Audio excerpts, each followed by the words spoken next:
I feel like it's been a really long time since I've had that exciting Nintendo 64 kid screaming new console moment. But the Steam Machine, getting to borrow this unit at launch from a friend before shipping it to him, was absolutely one of those exciting moments. From first opening it up to all the playing and testing I did with it. Which makes it such a shame that most of the talk has to center around its price.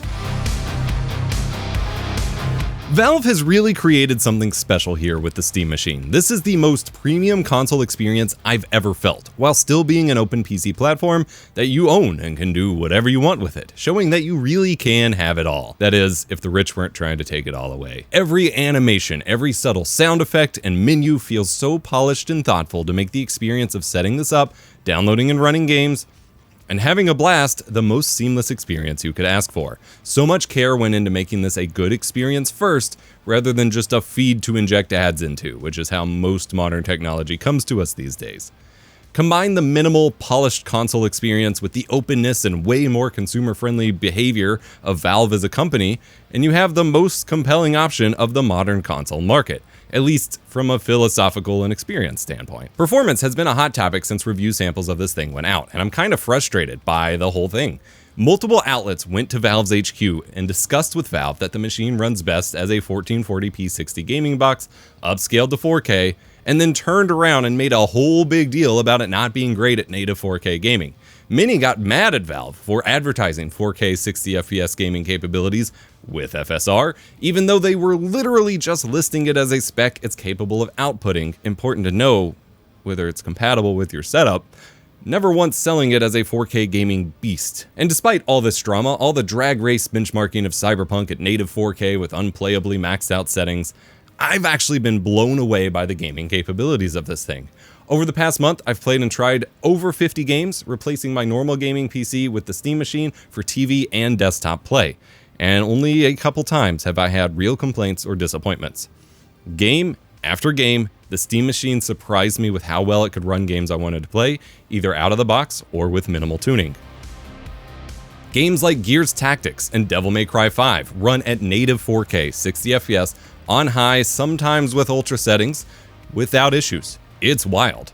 DMC5 is really an all too overlooked game for having really impressive visuals while still running great and not requiring a massive download like so many AAA games. Same with Spider-Man Miles Morales, which ran at 4K 60 FPS on high with only the occasional slowdown when it felt like it needed to load a new chunk. Incredible experience. Beats out my PlayStation 5 and compares favorably with the PlayStation 5 Pro. Dench Attack ran at 4K at 60 to 75 FPS, just like my normal desktop. Digimon Story Time Stranger also ran at a native 4K on high at smooth 60-ish frames per second.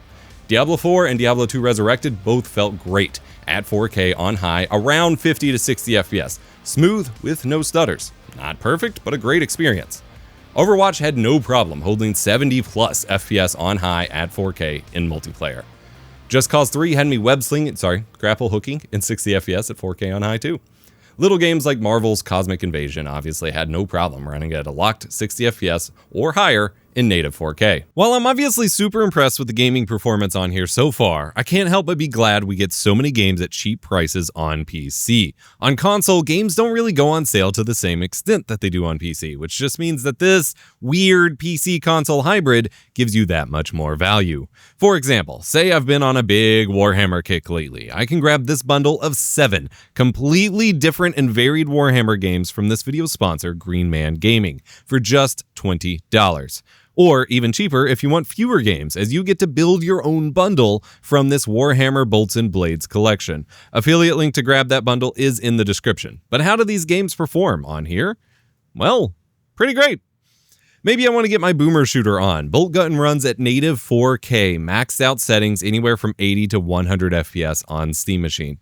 Such a good game.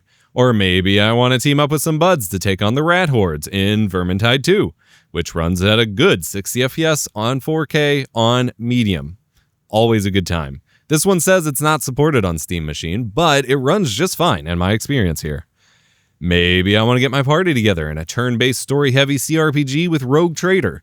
Owlcat Games is finally giving us some variety in this genre beyond just what the wonderful Larian Studios offers, and it can run at 4K on high around 50 to 60 FPS it seems. I can't wait to dive into this one. This one's new for me. More top-down, you say? Realms of Ruin gives you a slick RTS experience, which also runs at a native 4K on medium settings on Steam Machine. Or if real-time is too fast, Chaos Gate gives you the turn-based tactics RPG at 1440p high for a good experience. And, of course, Necromunda Hired Gun gets you close to recreating the Doom 2016 first-person shooter vibes, and while it does seem to top out at 1080p on Steam Machine, it lets you lock it to 120 FPS on my 4K 120Hz display, cleanly upscaled by SteamOS on high settings. What more could you ask for in such a fast-paced game? Again, all these games and more I haven't even tried yet can be grabbed for just $20 from Green Man Gaming, the sponsor of today's video. Time to test some more games. Other games could output 4K, but needed to run at 1440p. Dragon Ball Sparking Zero, which just got a major DLC drop, runs at 1440p at a locked 60 FPS with mostly high settings. It looks fantastic and plays fantastic, no complaints. Horizon Forbidden West ran at 4K on high around 45 frames per second, which would be similar to console performance at worse settings. Dropping it to 1440p and bumping it to high to medium settings, I was able to hold 60 FPS.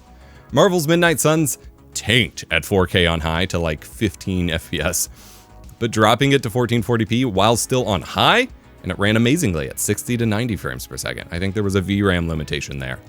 Other similar games include Marvel Rivals, which struggled beyond 30 FPS at 4K on low settings, but then ran super speedy above 60 FPS at 1440p on high. Elden Ring ran at 1440p high at 60 FPS, far beating the PS5 experience my main playthrough is on. Wowzers. Armored Core 6 also held 60 to 80 FPS on high at 1440p. God of War 2018 ran at 4K on high with around 45 to 50 FPS. Better than my PS4 Pro or my PS5 could run it, and could maybe be locked to 60 with resolution changes, but it kept crashing when I tried to change the display modes for it, so it needs a little fixing there. Helldivers 2 has come a long way. I primarily played this with my buds on PS5, but I gave up after a while just because it looked and ran like such doo-doo. The studio has since brought on help with optimization and implementing better upscaling tech, and it runs at 1440p on medium with the fancy new FSR4 version at 60 FPS, blowing away the old PS5 version that I had played by a long shot. It is worth noting here that while traditionally dropping your game's resolution below your monitor's resolution on a normal PC would result in a blurrier, less favorable image due to poor image scaling by your display, SteamOS by default upscales any render resolution to your native output resolution, in my case a 4K display, using AMD's FSR upscaling tech, much how consoles have done since the beginning of time really. Other than a couple examples, this frequently results in me double checking that the resolution even changed when I lowered it because I couldn't really tell a difference, yet the performance skyrocketed upon dropping to 1440p. The only game where I really did not like how the rendering at 1440p looked was Baldur's Gate 3. It defaulted to 4K on Ultra and ran around 50 FPS, which was okay. Dropping to medium delivered a locked 60 FPS at 4K. Great. But it could be bumped up to ultra settings at 1440p and run around 85 to 90 frames per second. Normally, I'd prefer this, sacrificing what was so far an insignificant resolution difference for much more impressive in-game settings. But for whatever reason, when rendering this game at 1440p, the 4K output was just really blurry and ugly. I'd rather run this at native 4K on medium and maintain the clarity here. The only games that gave me real bad problems were the big benchmark UE5 titles. Black Myth Wukong only achieved a 60 FPS target, dropping to medium settings and 1080p as a render target, but again with the upscaling magic to still output 4K to my display. It still looked great for the most part. Avowed achieved a mix of high and medium settings at 1440p, 60 frames per second. Great. Expedition 33 really struggled, with my best result using the TSR upscaler instead of FSR for cleaner results, targeting 1152p, and I still only achieved around 45 to 55 FPS in this opening section. This one was rough. I don't have a save file here to test further in the game, but it would probably be lower with a lot going on. Similarly, Cyberpunk 2077, targeting high settings, achieved a locked 60 FPS for the most part at 1152p, and then if you turn down a handful of settings, it drastically bumps up to 85 FPS, and it still looked great to be honest, perfectly playable. Final Fantasy VII Rebirth did surprisingly well, targeting 1080p and almost reaching 60 FPS on medium, with it feeling smooth despite not locking at 60 FPS. But I have heard the game is basically hardware locked on any hardware with less than 10 gigabytes of VRAM later in the game. Since I don't have a save, I can't test that, but at least in the opening, it ran really great for me. 007 First Light at 4K on low was around 30 to 40 FPS, but dropping it to 1440p medium held 60 FPS at least in this opening area, and 1080p medium was hitting like 100 FPS. Clean scaled output, perfectly presentable. By contrast, however, Crimson Desert, even with the newer FSR 4.1 tech and dropping to 1080p medium, was still a 45 frames per second noisy mess. The only other main really bad performer was Returnal, which was really disappointing. Out of the box, dropping it to 1440p on high settings, it would run at a super smooth 60 to 85 frames per second. But after some time, there would be some sort of memory leak or something, and it would slug down to 15 frames per second and never recover. And this happened after a couple minutes every time I tried it, played, whatever. I played a ton more games. I just didn't want to mess with benchmarking all of them because honestly I find it boring. For the most part, I had an absolute blast playing all kinds of games on the Steam machine, and very rarely was I disappointed with performance or anything technical. And compared to the sensational headlines and coverage I had seen, I was very impressed with the performance regardless. My biggest disappointment was a late entry during my testing, Halo Campaign Evolved, which I could only seem to run at a smooth 60 FPS by dropping it to a blurry, unplayable, AI upscaled 720p on lower settings.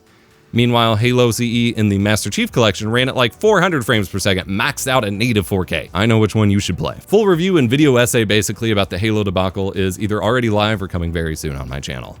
This whole time, the Steam machine is tearing through these games. It is completely silent, even when it's right next to my face on my desk. Quite the stark contrast to any of my consoles or the more powerful PC I have set up for my TV normally, which gets quite loud. It is critical to note that the Steam machine actually ships with a default software limiter that limits all games to running at a maximum resolution of 1080p. I disabled this for my benchmarking just to address all the not 4K capable haters, unlike the PS5, which shipped with a box claiming 8K output that the physical hardware would never be able to do. This thing is a decent 4K gaming machine, but Valve have put in lots of guardrails to make sure you don't run into hiccups, the 1080p limiter being one of them. And honestly, I'd suggest leaving it on. In most cases, you'll have a smoother experience and you'll be missing out on very little. The whole operating system is full of these little guardrails, from the Steam machine compatibility ratings to the warnings if something isn't going to work right, to the frame rate limiters, to providing firmware updates for your controller, Steam controller, DualSense, or otherwise. There's too many features that make SteamOS a breeze to cover in one video, but let's just say if you've been turned off by the nerdiness and Tinkertown of PC gaming in the past, that is really not an issue here. There are plenty of things you can tweak if you want to, but you never really have to, and that's okay. That's great. Speaking of which, disabling that resolution limiter is the only real thing I did to steer away from default usage here. The whole time, I wanted to evaluate the Steam machine as a home console, not a PC. If you flip into desktop mode, you can install, well, anything but Optiscaler, a program that turns the older FSR supporting games into FSR 4 supporting games, which is a new upscaling algorithm system that can get you better quality upscaling as well as small performance gains. But I didn't want to mess with all that for this video. I wanted to experience it the way a normal, somewhat less nerdy person might. If you ask me, the choice between a probably $1,000 digital-only PlayStation 6 or new Xbox with closed platforms and abusive marketplaces, or a completely open and consumer-friendly PC where you can do whatever you want on it for the same price, it's an easy decision. But that price is an issue. At the originally intended that we can interpret, $750 to $800 launch price, the Steam machine could easily be a console killer, disrupting the whole market. As a more compelling offering in capability, flexibility, and consumer respect, while Sony and Xbox are busy destroying themselves, it would fly off the shelves. But as the RAM conspiracy worsens and companies are forced to jack up prices on everything, it's hard to convince you to spend $1,000 plus for the Steam machine. I'm not going to convince you that's worth it. $1,000 for any piece of gaming tech is rarely worth it. But you could build a much more powerful PC for the same price, or the same power PC for much cheaper, RAM aside. But then you'd have to source all the components, build it yourself, miss out on the smooth, reliable, low-power suspend mode, auto-downloads, TV control, and Wake via controller features that this more console-like machine was built to offer. I wish price didn't have to be the center of the discussion, but I guess it is. I wish it was cheaper, but it isn't. That being said, I'd certainly admit I would totally be fine with this being my only gaming machine. No consoles or PCs other than the Steam machine. I don't think most of the people who are really interested in this thing view building their own DIY PC as a viable alternative. The knowledge, context, patience, liability and so on is a lot to ask. Hell, I build PCs all the time and I'm kind of sick of it. I just want a low friction way to game, and the Steam Machine provides that in spades. You'd forget that this was even a Linux gaming experience if it wasn't for the random one-offs like, say, the Onimusha demo that just results in outright resetting the full machine instead of working. Valve has done so much legwork over the past 7 years to make Linux gaming polished and seamless and invisible that using Windows seems borderline inexcusable these days. Though, Valve won't limit it. If you want to run Windows on it anyway, you can do that. Especially at this price, I don't think the Steam Machine is going to sell a ton of units, but I don't think Valve planned on that anyway. That doesn't really measure the impact it can have. The numbers we have available suggest that the Steam Deck hasn't sold that many units compared to the Nintendo Switch, yet it completely revitalized the PC handheld industry, set a new standard for Linux gaming for PC game optimization, and created the demand for both Xbox and PlayStation to start leaning into handhelds again. And we even felt like Nintendo was kind of looking over their shoulder a bit at the Steam Machine during their original reveal. The Steam Machine sets a new standard for a polished user-first gaming experience that will become the standard that both PC and console vendors are held to. And once prices balance out, should that ever happen, console manufacturers will really have to work on their value proposition if they expect users to choose their closed systems over a PC moving forward. Come chat about this over on the forums. I have to send this unit back to my community manager, but we'll keep this discussion evolving and have a longer term review in a few months in the end of year issue of my physical gaming magazine Jam Packed, linked below. Remember to be kind, rewind.